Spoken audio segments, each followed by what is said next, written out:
시청자 여러분 안녕하십니까? 블록체인 전문 뉴스 MBN B뉴스 시작합니다. 먼저 첫 번째 크립토 이슈 시간에는 MBN 이수연 기자와 이야기 나눠보겠습니다. 네, 이수연 기자 어서 오세요. 네, 안녕하세요. 네, 어제 우여곡절 끝에 열린 금융위 종합감사에서 디지털 자산 관련 질의들이 오갔다고 하는데 구체적으로 어떤 내용들이 오갔나요? 네, 먼저 이 디지털 자산 거래소들이 은행으로부터 실명 계좌를 확보하는 것과 관련해서 어느 은행인지에 따라서 규제를 좀 다르게 적용받는다 이런 지적이 나왔습니다. 현재 디지털 자산 거래소들은 지난해 3월부터 시행된 이 개정된 특정금융정보법에 따라서 은행으로부터 실명 계좌를 획득한 거래소들만 원화마켓 거래를 제공하고 있습니다. 현재 국내에서는 5개 디지털 자산 거래소가 4개 은행과 실명 인증 계좌를 제공받아서 거래를 하고 있는데요. 이 업비트는 K뱅크, 또 빗썸과 코인원은 농협, 코빗은 신한은행, 고팍스는 전북은행에서 이 실명 인증 계좌를 적용받고 있습니다. 이에 대해서 이 김희곤 국민의힘 의원이 은행 책임하에 이 거래소의 실명 계좌를 발급하고 있는데 거래소가 어느 은행을 뚫는지에 따라서 규제가 다르게 나타난다면서 이 점을 지적했습니다. 네, 지금 가상자산 거래소에 실명 계좌를 이제 공급하고 있는 은행들이 보면은 다 시중 은행들이고 네. 우리가 이제 굉장히 익숙한 은행들이지 않습니까? 네. 그런데 어떤 규제를 다르게 은행에 따라서 적용받는다는 것이 잘 이해가 되지 않는데 어떤 식으로 다르게 적용이 되고 있나요? 크게 두 가지가 있는데요. 네. 첫 번째는 일일 이체 한도와 고객 예치금을 관리하는 방식입니다. 먼저 일일 이체 한도에 대한 내용을 살펴보면 업비트와 빗썸 그리고 코인원은 일일 이체 한도가 1,000만 원인데 이 코빗은 신규 회원의 이체 한도가 30만 원입니다. 이 코빗과 제휴한 신한은행이 거래 이력이 없는 신규 회원에 대해서 이 30만 원 이체 한도를 적용하는 것을 두고 지적한 건데요. 이 고객들이 이체 한도가 높은 거래소를 선호할 수밖에 없다고 주장을 했습니다. 또 고객 예치금을 관리하는 방식도 다르다는 점을 지적했습니다. 이 빗썸과 코인원, 또 코빗은 별도 계좌 형식이지만 업비트는 거래소 명의의 예금 계좌를 관리하면서 이자를 수취하고 있다면서 이렇게 은행별로 규제와 관리 방식이 다르게 행해지고 있는 점을 지적했습니다. 네, 결국에는 이 은행 제휴에 따른 기울어진 운동장을 완화하겠다라는 뜻으로 보이는데 여기에 대해서 금융위는 어떤 해결책을 내놓은 게 있나요? 이 김주연 금융위원장은 일일 이체 환도와 또 고객 확인 방식, 고객 예치금 방식을 좀 표준화해서 표준안을 마련하겠다 이런 뜻을 밝혔습니다.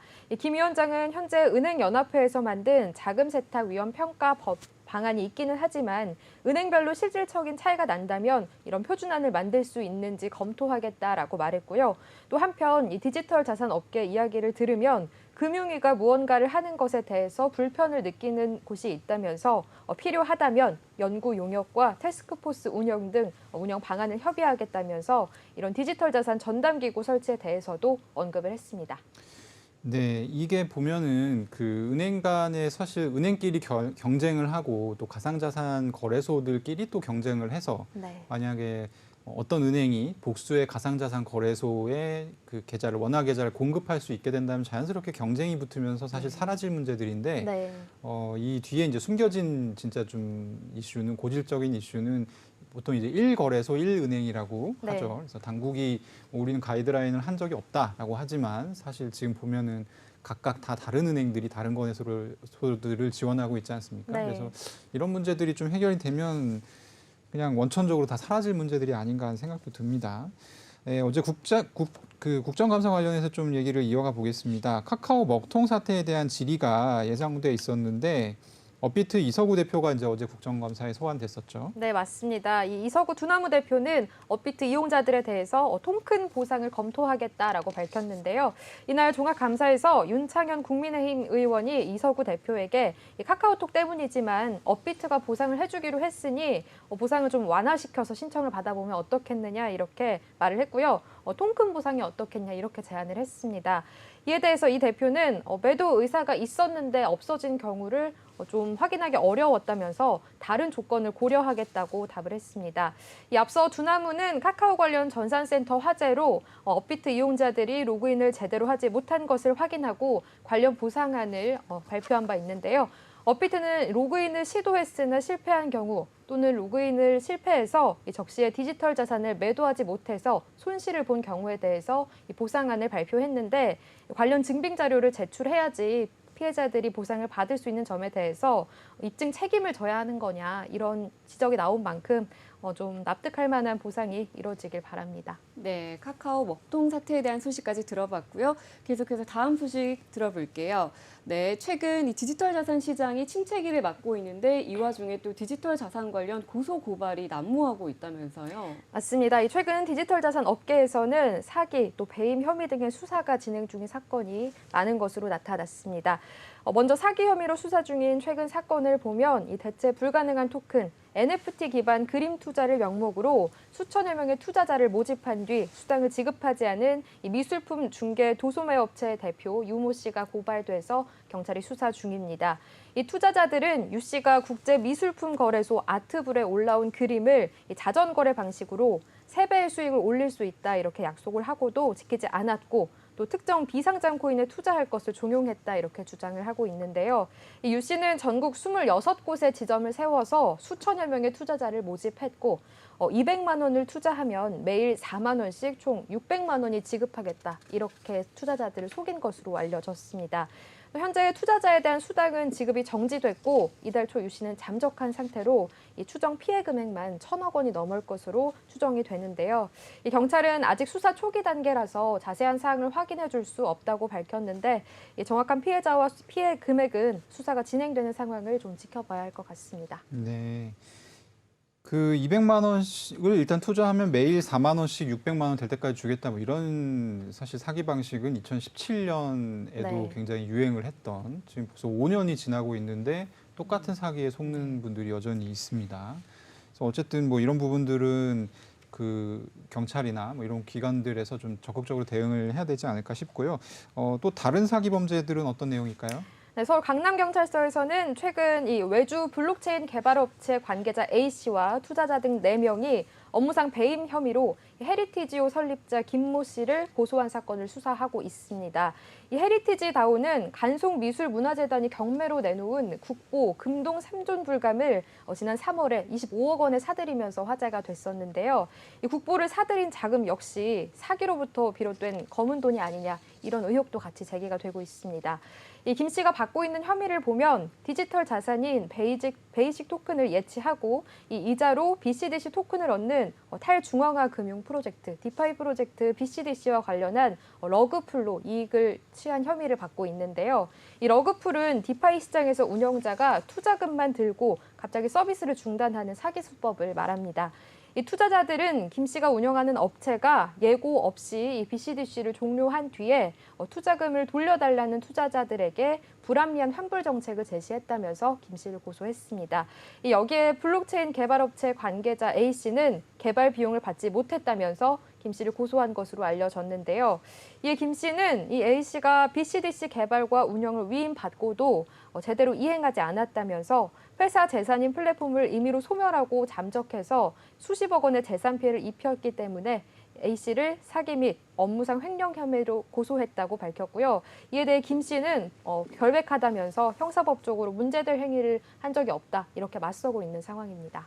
네, 이런 다양한 디지털 자산 관련 사기 범죄에 대해서 무엇보다 투자자들이 보다 신중한 입장을 취해야 하긴 하겠지만 또 필요한 것이 관련 법 제정이 아닐까 싶습니다. 네. 정부에서도 디지털 자산 기본법을 입법 추진 중이라고 알고 있는데 네. 현재 진행 상황이 어떻게 되나요? 네, 맞습니다. 정부는 지금 NFT 등 신종 디지털 자산의 발행과 상장 등을 제도권에 편입하기 위해서 내년 중에 디지털 자산 기본 입법을 추진 중인데요.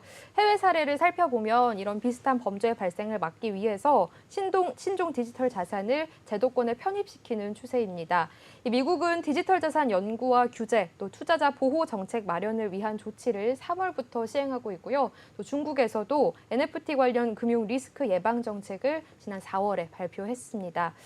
우리나라는 향후 국회 심의 통과와 또 정부의 하위 규정 제정 등을 감안하면 내후년인 2022년 하반기에나 좀 시행이 가능할 전망인데요. 이런 디지털 자산 업계에서는 이런 연이은 법적 분쟁들이 시장의 오랜 기간 규제 회색으로 이어진 탓이라면서도 이 대중들이 시장 자체를 부정적으로 볼까 걱정이다 이런 목소리가 나오고 있습니다. 네, 북한에서 이제 만든 해킹 조직으로 알려져 있는 라자루스가 전 세계 디지털 자산 및 블록체인 기업들 대상으로 해킹을 활발하게 좀 벌이고 있는데요. 글로벌 이제 보안 업체죠. 카스퍼스키에서 이거 관련해서 어떤 보고서 비슷한 게 나왔나 봐요. 네. 관련 내용을 좀 짚어주시죠. 네, 먼저 피해 내용을 좀 살펴드리면 지난 3월에 라자루스가 NFT 기반의 비디오 게임 엑시 인피니티를 구동하는 로닌 브릿지 네트워크를 공격해서 6억 2,500만 달러, 우리 돈으로는 약 9,900억 상당의 피해를 입혔습니다. 이 사이버 보안 기업 카스퍼스키의 설명에 따르면 라자루스는 보안의 허점을 공격한 해킹 수법을 주로 사용했는데요. 이 로닌 브릿지 네트워크 공격 당시에 라자루스는 이 해킹에서 9명의 검증인 중에 5명의 비밀키를 확보해서 코인을 탈취했고, 이 헤드헌터로 가장해서 지능적으로 검증자들의 비밀키를 훔치는 수법을 사용했습니다. 또 지난 6월 발생한 호라이즌 브릿지 해킹은 라자루스가 해당 브릿지 개발 업체 하모니 직원의 사용자 이름과 비밀번호를 수집해서 침투한 것으로 나타났습니다. 또 해킹 피해자의 디지털 자산 지갑을 공격하기 위해서 악성 소프트웨어를 투입하는 이 멀웨어 배포 방식이 사용됐는데요. 이 해커들은 이용자의 기기에 저장된 디지털 자산 지갑 정보를 빼내거나 이용자가 정해둔 지갑 주소를 변경해서 자금을 빼돌린 것으로 나타났습니다. 몇 주 또는 몇 달 동안 이 피해자의 개인 정보를 모니터링하면서 범행을 계획한 것으로 알려졌는데요. 또 바이러스에 감염된 사용자가 일부 자금을 다른 계정으로 이체하려고 하면 이 해커는 트랜잭션 프로세스를 가로채서 수취인의 주소를 변경하고 거래 금액을 최대화해서 가로채는 방식도 사용했습니다. 네, 이렇게 보안의 허점을 공략한 다양한 해킹 수법이 계속해서 발생하고 있는데 이런 해킹을 좀 막을 수 없는 이유가 따로 있을까요? 사실 블록체인 네트워크의 어떤 기술적인 결함보다는 네. 개별 기업들이 기초적인 보안 지침에 소홀한 게 해킹의 주된 발생 이유로 보고 있습니다. 그래서 기본적인 보안 지침을 지키는 게 최선의 대비책이다 이런 관측이 나왔는데요. 카스퍼스키가 코인데스크 코리아와 진행한 인터뷰에 따르면 블록체인 관련 기업들은 비교적 규모가 작은 신생 기업들이 많아서 보안 대비에 취약하다면서 이 때문에 라자루스가 디지털 자산 산업을 계속해서 공격하는 것이라고 짚었습니다. 이 일례로 스타트업들은 확인되지 않은 출처의 이메일들을 수신하고는 하는데 이 해킹 그룹이 이것을 미끼로 이메일의 첨부 파일을 통해서 악성 코드를 활용한 해킹을 가했던 겁니다. 네. 특히 로닌 해킹 같은 경우는 보면 이게 9개의 투표, 그러니까 9개 이게 뭔가 투표를 할 수 있는 게 9개인데 총 계정이 네. 그중에 5개를 탈취할 때까지 기다렸던 거잖아요. 네. 그러니까 이제 해킹이 되는 것도 사실 모를 수 있는 거죠, 본인들이. 네. 블록체인 시스템 같은 경우는 2017년부터 굉장히 빠르게 진화를 해온 느낌인데 그에 비해서 보안이 발달하는 속도는 좀 상대적으로 너무 느린 게 아닌가 하는 생각도 듭니다. 관련해서 좀 설명을 해주신다면? 맞습니다. 이 보안이 그만큼 빨리 강화되지 못해서 허점이 노출되고 있는 건데요. 고려대 정보보호대학원 김영준 교수에 따르면 해커 입장에서 블록체인 시스템은 공격에 드는 위험 요소 대비해서 경제적 대가가 크고 또 즉시 현금화가 가능하기 때문에 가성비가 높다고 여길 것이라고 설명을 했습니다. 또 블록체인 시스템도 결국 다양한 프로그램으로 구현되는데 이 해커들은 해당 프로그램에서 버그를 발견하고 악용해서 코인을 탈취한다면서 이 블록체인의 대부분은 코인을 다루기 때문에 버그를 공격해서 해킹에 성공하면 큰 금전적 이익으로 이어진다라고 덧붙였습니다.